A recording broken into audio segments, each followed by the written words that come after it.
One of the most underrated conversations that we as people can have is the effects of how our running or how our exercise affects our mental lives.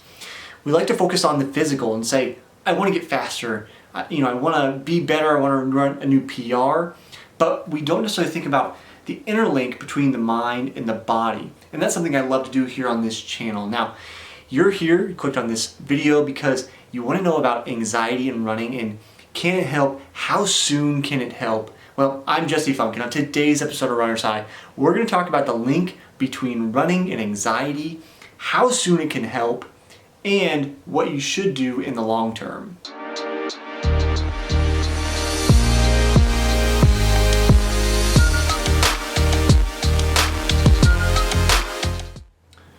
First, if you haven't been with me here on the channel before, I'm Jesse Funk. This show is called Runner's High. You want to hit that subscribe button and possibly the bell as well to get notified when new episodes come out. Runner's High episodes come out on Tuesdays and Thursdays, as well as my other show, the Smart Athlete Podcast, on Fridays, where I interview experts and athletes in all kinds of different fields. It is a wild grab bag, but it is a very interesting show to shoot and hopefully to watch. Now, let's talk about running and anxiety. That's why you're here, right? You want to know, does running have an effect? When can it have an effect? How is it going to help me? Now, I think all of us deal with anxiety to a greater or lesser degree at some point in our lives, and probably a series of points in our lives, no matter who you are. Now, you may be here because you're dealing with anxiety more as a condition than a simple state of being for a period of time. Whatever the reason that you're here, know that yes, I can say with near 100% certainty that running can help anxiety, and the effects can be near immediate. This is because of the runner's high effect, hence why we talk about runner's high. This show, it's such a big thing in running, such an important thing in running, that it was worth naming the show after it. Runner's high is a thing that happens inside your brain after you've been running, typically for more than 30 minutes. Now, sometimes it can be shorter than that through a very hard effort. I know it was much more common to experience for me in high school after races, and these races wouldn't be 30 minutes long, but it's a very intense effort. It doesn't happen every single time.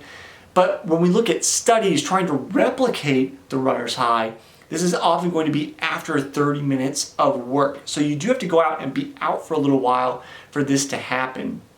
Now, the runner's high effect is actually a change in chemicals in your brain. These neurotransmitters, referred to as enkephalins, it's much like dopamine. There's also some dopamine involved, but these things are released in your brain and they give us this kind of euphoric feeling. Now, if you've been running for a while, you may not get it as much, but that's only because you've simply been a little dulled to the experience. Now, this experience of runner's high also has the effect of helping to reduce anxiety, at least in the short term. And that's kind of the rub, right? Is that we can't simply go out and run for hours and hours and hours. We would get exhausted.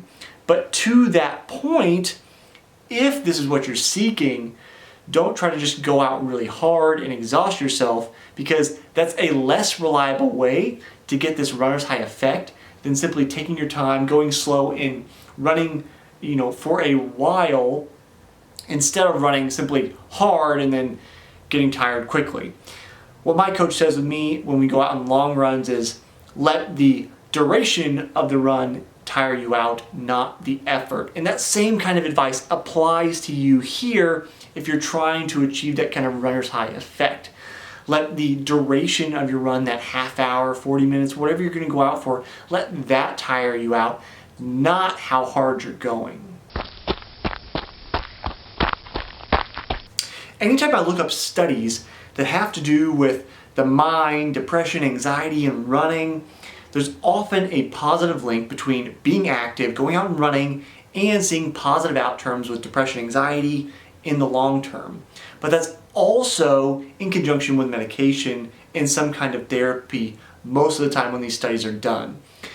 The one I like to bring up is a study that broke it into several different groups and said one group's just going to run, one group's just going to be medicated, and one group is going to do both. Now, We don't have a control group in this study, so that's kind of a flaw in what we're working on.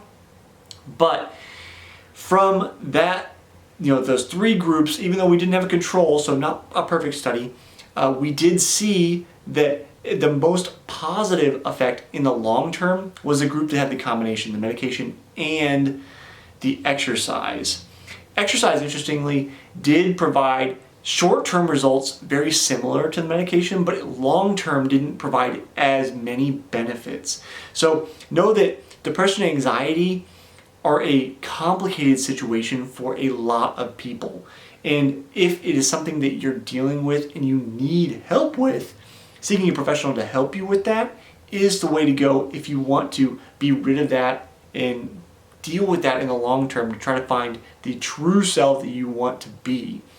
Running can help you for sure, but know that it may not be the only thing that is going to be what helps you get to the place where you want to be.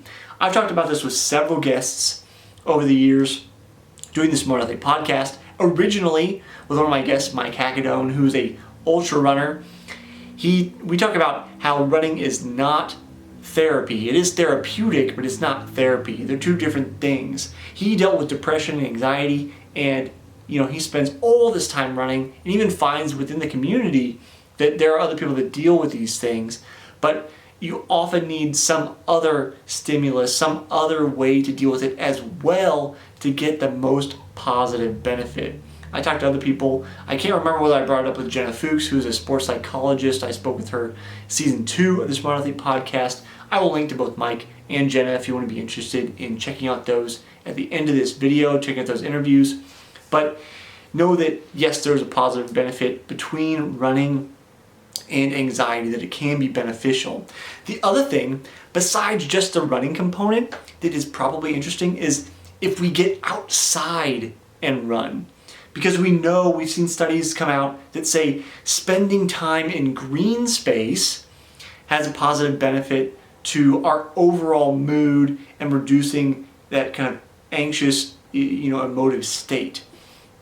So being outside and running, probably going to be more beneficial than simply getting on a treadmill. That isn't always the best way to go about it. If it's, if it's 15 degrees outside Fahrenheit, it's snowing, snow's 4 feet deep, probably not the best time to run outside. You're not going to get the benefits of green space. But if you have the ability to get outside, then it is probably going to be also beneficial because you're simply outside.